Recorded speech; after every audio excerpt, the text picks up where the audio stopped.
A jar contains 54 marbles, each of which is in one of the colors blue, green and white.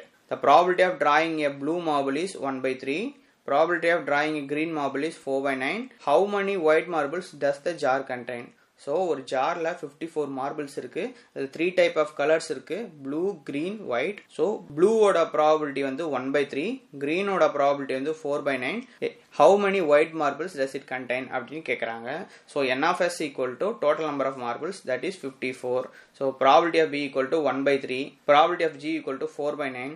So probability of w equal to n of w by 54. So total probability equal to 1. So probability of b plus probability of g plus probability of w equal to 1. So in the value எல்லாம் இதில் substitute பண்ணா n of w equal to 1 minus 1/3 plus 4/9 into 54. So finally நம்மளுக்கு என்ன answer கிடைக்குதுன்னா n of w equal to 2/9 into 54.